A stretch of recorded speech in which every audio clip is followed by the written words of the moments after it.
Hello everybody, if you're watching this, Ottstarbo has me captive and is making me watch killer guides. Oh, and welcome to Infamous Synergy. Today I wanted to talk about some killers in the game who may lack a little something. Some of them conflict with their lore, others have gameplay design flaws, and some of them just lack the aesthetic. Now I'm going to go into why that might be. Is it behavior's fault or just the lack of good reception from the players? First up is the category I'm going to call the I want to kill you killers. Now what in the hell is that supposed to mean? I mean, every killer wants to kill you, right?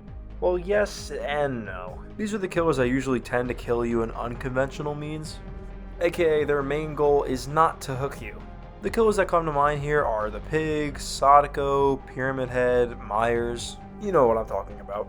Their goal might not be to right away sacrifice you, but to maybe kill you another way.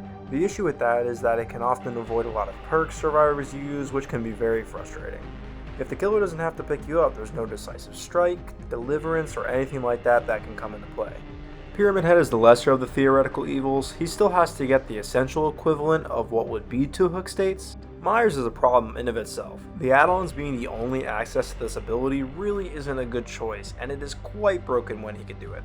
Just being able to grab a survivor at any health state and automatically Mori is pretty crazy.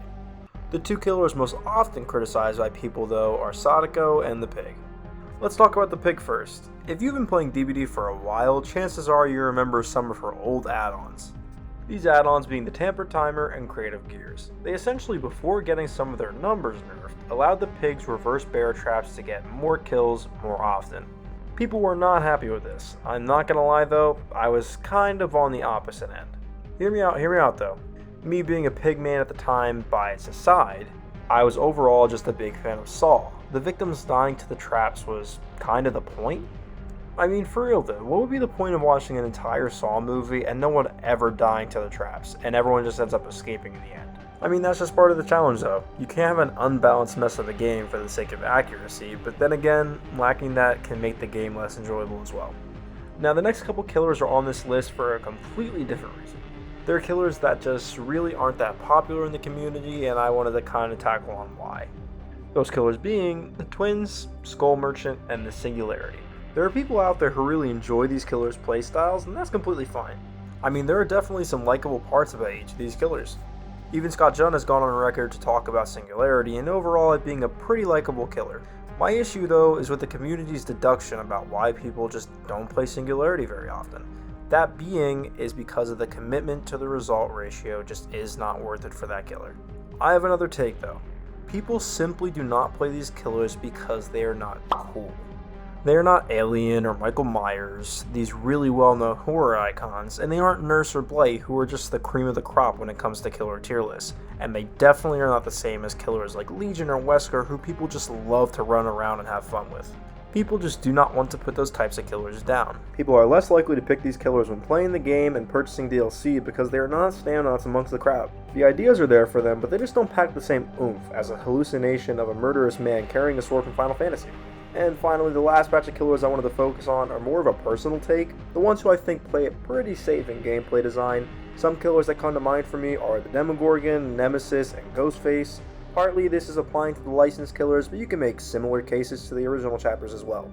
But what is wrong with their gameplay in my eyes? Well, nothing really. There are just some things I wish were added to their kits just to play into their origins a little bit more. Things like allowing Ghostface to hop in and out of lockers, waiting to strike, or imagine if the Demogorgon would play into its animalistic side. Instead of its usual shred attack, it gets onto all fours and books it through the realm, making survivors feel like they're actually being chased by a wild beast. What if Nemesis had a grab function with his tentacle? And what if everyone watching this video just took a moment to scroll down and like and subscribe?